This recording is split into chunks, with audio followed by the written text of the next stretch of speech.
Oke teman-teman, welcome to my channel. Assalamualaikum warahmatullahi wabarakatuh. Wilujeng Sumpi. Teman-teman, sebagaimana yang telah sebelumnya kita tahu, banyak yang juga rekomendasi gitu ya. Coba dong katanya tips cara memanage waktu biar kita tidak terlalu lelah, biar tidak burnout. Apa ya burnout? Biar otak kita tidak stres, ya gitu.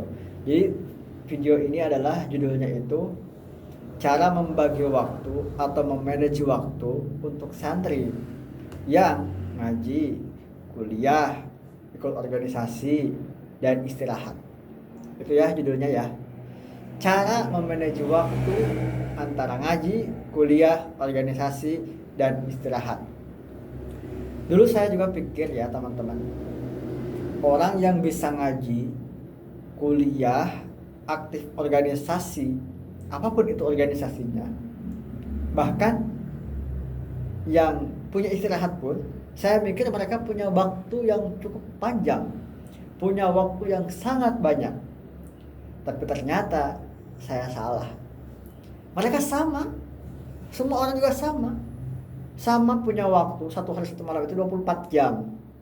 Sama, aku, teman-teman, semua orang dalam satu hari satu malam sama 24 jam.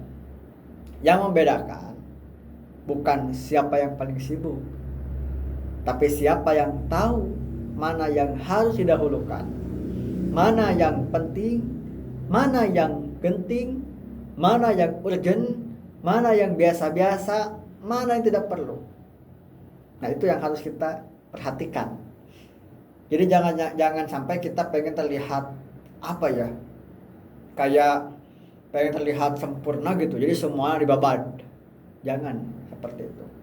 Lalu bagaimana Kang Fik atau Apik misalkan ya, untuk kita membedakan atau tips biar kita bisa manage waktu, bisa membedakan, bukan membedakan sih, bisa memanage waktu antara waktu ngaji, kuliah, organisasi, bahkan untuk istirahat pun, bagaimana kita bisa membaginya kayak gitu. Ini mungkin beberapa tips dari aku ya. Mungkin teman-teman juga sudah lebih paham, lebih tahu, tapi gak apa-apa, kita sharing aja. Yang pertama, berhenti mengejar semua hal sekaligus. Jangan menggabungkan semua aktivitas dalam satu waktu. Berat guys. Kesalahan yang sering santri, yang santri juga mahasiswa gitu ya, atau siswa, itu menggabungkan satu tugas, satu kegiatan dalam satu waktu. Ya, terlihat keren kan? Bisa multifungsi, multi talent, multi apa ya? Apa namanya, multi gitu kan? Semua serba bisa, semua bisa serba dikerjakan. Ini kerjakan, semua dikerjakan. Yang pada akhirnya apa yang terjadi? Tidak maksimal. Itu kesalahan santri itu berpikir semuanya harus dilakukan dengan sempurna atau dalam satu waktu. Misalnya contoh, harus punya hafalan yang banyak, harus punya nilai IPK yang bagus, minimal 400 lah gitu ya. Kemudian organisasi harus ikut, semua organisasi harus ikut. Organisasi kalau di kampus misalkan ya, HMI, PMII, apalagi ya, saya lupa, pokoknya organisasi yang lain lah gitu kan, semua harus ikut. Di pesantren ada organisasi ini, harus ikut. Apalagi ya, pokoknya semua acara harus diikuti. Nah, itu teh kalau kata saya mah ya, gak 100% benar gitu ya. Karena memang untuk melakukan hal itu semua teh kadang berat guys, apalagi dalam satu waktu. Jadi bagaimana atuh? Ya, coba mana yang paling membuat kita berkembang. Artinya apa ya? Yang terjadi setelah kita memilih semua itu, semua organisasi itu, semua kegiatan itu diikuti gitu kan. Lalu apa yang terjadi? Akhirnya tidak produktif teman-teman. Yang terjadi adalah lelah, capek. Lawan bahasa imannya capek gawe teu kapake gitu kan. Kaditu organisasi kadieu teu kapake. Ngaji teu kaudag. Bingung nu aya. gitu kan, betul kan? Tuh. Lalu bagaimana atuh? Belajarlah memilih, belajar untuk mementingkan mana yang lebih penting, belajar untuk memilih mana yang lebih urgen, mana yang lebih membuat kita berkembang, mana yang membuat kita lebih untuk bertumbuh. Kita harus bisa memilih, belajar untuk memilih. Ada waktu untuk ngaji, ada waktu untuk kuliah, ada waktu untuk organisasi, ada waktu untuk istirahat. Jangan satu waktu jadikan semua kegiatan itu, atau jangan jadikan semua kegiatan dalam satu waktu. Capek, lelah, nu aya, stres. Begitu. Contoh misalkan ya, ini pembagiannya contoh. Mungkin di pesantren saya beda dengan pesantren teman-teman, atau bahkan ada yang sama. Contoh misalnya kayak gini. Dari jam 3 ya, kita sebut dari jam 3. Dari jam 3 kita bangun. Sampai jam 9 itu di pesantren ngaji. 9 pagi ya. Dari jam 9 kita OTW kampus. Ini contoh kebiasaan di saya ya, di sekitar saya. Tapi gak apa-apa, teman-teman juga beda. Mungkin ini hanya sebatas kayak sharing-sharing aja gitu. Nah, dari pagi jam 3 sampai jam 9 di pesantren, ikuti kegiatan pesantren. Dari 9 sampai biasanya sampai asar. Sampai asar di kampus. Waktu di kampus. Di kampus bisa kayak kita sharing-sharing dengan teman, kemudian konsultasi dengan dosen, mengikuti matkul. Pokoknya yang berkaitan dengan kampus di kampus. Dari jam 9 sampai jam 3 atau asar. Dari asar sampai jam 5, sekitar 1 jam 2 jam, itu kita organisasi kalau ada. 1 atau 2. Tapi benar-benar dimanfaatkan waktu itu teh. Jangan waktu itu dihabiskan kayak untuk menunggu rapat, gak puguh gitulah. Rapat-rapat misalnya, hasil gitu-gitu wae. Misalkan, tapi memang benar-benar digunakan, atau misalkan dipakai untuk kayak belanja kebutuhan untuk besoknya atau di pesantren malamnya kayak gitu. Itu bebas lah ya, kemah kalian. Tapi di saya mah kayak gitu, dari asar sampai jam 5 itu biasanya dipakai untuk beli kebutuhan sama ngobrol sebentar dengan yang lainnya untuk proses bertumbuh ke depannya. Nah, jam 5 itu sudah ada di pesantren. Di pesantren otomatis kan udah ada tuh ya. Udah kampus udah, untuk organisasinya juga ada waktu 1 jam sampai 2 jam. Nah, dari jam 6 itu kembali ke pesantren. Dari jam 6 sampai jam 9 malam di pesantren. Kayak gitu. Dari jam 9 sampai jam 3 di mana? Jadi pesantren lah, kayak gitu. Atau bisa keluar untuk ngobrol-ngobrol, tapi jangan terlalu malam. Itu juga kita butuh istirahat kayak gitu ya. Nah, jadi ada waktu untuk ngaji, kuliah, organisasi, dan istirahat. Jangan disatu kalikan kayak gitu. Orang yang hebat itu bukan bisa mengerjakan semuanya, tapi orang yang hebat, yang cerdas, yang bijak itu bisa menggunakan waktunya untuk tahu mana yang lebih penting, mana yang paling penting, mana yang nggak penting, sehingga mereka tetap produktif kayak gitu. Yang kedua, tentukan prioritas. Ya, prioritas. Kalau di FFP itu kemarin saya belajar ada 4 tingkatan. Ada genting, ada penting, ada urgent, sama biasa-biasa. Urgent sama genting itu sama gak sih? Pokoknya ada 4. Nah, kita harus bisa membedakan mana yang membuat kita jauh lebih baik gitu kan. Bisa memprioritaskan kayak gitu. Jangan ikut mode. Lamun mode ieu alus baru ngerjakeun. Ulah gitu. Kalau misalkan belajarna pas lagi semangat-semangatna, itu mau konsisten. Tapi harus diatur gitu. Tentukan prioritas. Contoh misalkan ngaji, ibadah, apalagi kuliah, amanah, dan lain sebagainya. Mana yang wajib kita prioritaskan dulu? Kalau kita posisi di pesantren, ya udah fokus aja di pesantren, jangan ngerjain hal kampus.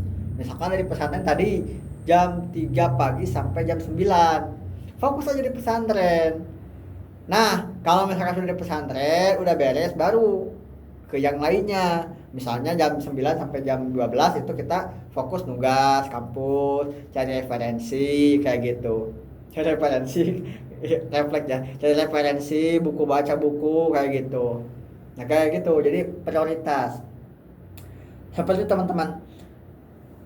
Cukup lah ya dipahami ya bagian daripada tentukan prioritas kayak tadi. Jadi tentukan mana yang penting, urgent, yang lebih penting, sama biasa-biasa. Teman-teman sudah ahli ya, sudah paham. Yang ketiga, gunakan waktu-waktu kecil. Maksudnya gimana? Maksudnya kayak gini. Banyak orang yang pengen waktu luang. Banyak orang menunggu waktu luang, padahal waktu luang itu sering tidak terlihat, tidak pernah datang. Yang ada itu kita luangkan. Nah, manfaatkan sela-sela waktu kecil. Misalnya, kalau sedang nunggu dosen, kan ada waktu tuh dari nunggu dosen teh. Misalnya dosennya lama, kita sudah standby di kelas. Kalau cuma kita berdiam saja, gak akan bertumbuh, gak akan ada kemajuan. Lalu bagaimana? Gunakan waktu menunggu dosen itu kayak untuk menghafal, untuk membuka-buka referensi, cari tahu, belajar sendiri, otodidak kayak gitu. Manfaatkan waktu kecil itu. Yang kedua, sebelum iqomat, misalkan kalau di masjid besar ya, kadang kan cukup lama ya. Yang saya tahu itu biasanya 10-15 menit jarak antara adzan dan iqomah. Manfaatkan untuk berdoa, ya Allah, saya tuh kayak gini, tolonglah kayak gini kayak gitu. Ya Allah, misalkan hidup saya permudah, kuat, yang permudah ya. Atau misalkan kayak gini, ya Allah, kuatkanlah hamba untuk bisa melewati hidup ini kayak gitu. Jadi minta ke Allah untuk kita kuat ya. Yang ketiga, misalkan di perjalanan, manfaatkan sela-sela waktu kecil itu di perjalanan. Kan lumayan ya. Kalau misalkan naik angkot, dari jarak pesantren ke kampus itu lumayan panjang kan. Nah, kita bisa gunakan menghafal di mobil atau merojaah. Gak usah dengar yang lain. Jangan lah sok rajin. Ya emang rajin gitu. Doakan saja biar rajin terus kayak gitu. Jadi jangan diambil hati kecil lah, diambil hati kayak gitu. Kecuali mereka memang kayak mensupport, itu kan bagus. Jadi seperti itu teman-teman ya, gunakan waktu-waktu kecil, manfaatkan. Dan yang keempat, belajar mengatakan tidak. Belajar mengatakan kata tidak. Jangan ada rasa kayak gak enakan. Saya juga pernah, tapi kata orang-orang itu, kata temen yang sudah ahli gitu ya, atau ahli senior, ulah rasa enakan kena kerja mah, ente kayak punya kesibukan masing-masing, sok cenah milih sesuai prioritas kamu kayak gitu. Ini penting, sulit sih lumayan, tapi harus kita coba untuk mengendalikan kayak gitu. Kenapa demikian? Kita harus bisa mengatakan kata tidak. Ada teman yang mengajak, ada organisasi butuh kita, ada panitia yang membutuhkan, kemudian apa lagi? Semua kegiatan terasa penting. Yes, benar, penting semua kegiatan. Tapi kita juga penting mengendalikan diri. Mana yang membuat kita bertahan atau tidak stres? Atau misalkan kalau semua kita terima, akhirnya apa ya? Tidak maksimal. Gitu kan? Kalau misalkan semua ngajak teman-teman, hayu, ada yang membutuhkan panitia, siap. Apalagi ya? Ya oke, semua serba siap. Apa yang terjadi? Kaditu, akhirnya liur no aya. Jadi pilih hiji. Kayak gitu ya. Menolak, aduh puntennya abi mah aya anu langkung utami. Puntennya gak bisa, mohon maaf ya saya gak bisa ikut. Izin ya. Bisa kan kayak gitu kan? Contoh misalkan ada yang latihan. Kan latihan misalkan bisa 5 kali lagi. 1 kali izin. Gak apa-apa. Maaf ya saya gak bisa latihan tuh kali ini karena bla bla bla bla. Itu memang betul-betul gitu kan. Mungkin lainnya kali bisa latihan atau diusahakan, bisa kan kayak gitu. Dan yang kelima, jangan mengorbankan istirahat kita demi terlihat produktif, demi terlihat anjay, astagfirullah, demi terlihat masya Allah rajinnya, gitu kan? Ya, kita juga sama lah manusia butuh istirahat. Cintai diri kita sendiri. Kenali diri kita teh capek, jangan dipaksain. Istirahat aja dulu. Nanti kalau sudah udah fit, baru mulai ulang, mulai kembali. Kayak gitu. Banyak santri yang hanya tidur 2 sampai 3 jam. Memang betul sih. Soalnya ngerasa gitu. Apalagi kalau patrol itu biasanya sampai hampir tidak tidur karena kan jadwal patrol. Patrol itu kalau di bahasa ini mah apa ya, menjaga komplek pesantren dari hal-hal yang tidak diinginkan atau yang lain sebagainya, kayak membangunkan dan lain sebagainya. Nah, seperti itu teman-teman ya, jangan membiarkan waktu istirahat kita habis. Kita juga sama butuh istirahat. Karena untuk memulihkan pikiran, kemudian untuk menstabilkan emosi, kefokusan kita biar kembali maksimal, istirahat dulu. Nanti kalau sudah istirahat, baru kita bisa kembali lagi menjalankan pengabdian, amanah, belajar, dan lain sebagainya. Seperti itu. Dan yang terakhir adalah biasakan evaluasi sebelum tidur. Hari ini waktu habis untuk apa ya? Manfaat atau enggak ya? Hari ini banyaknya aku melakukan kesalahan atau kebaikan ya? Atau kebenaran?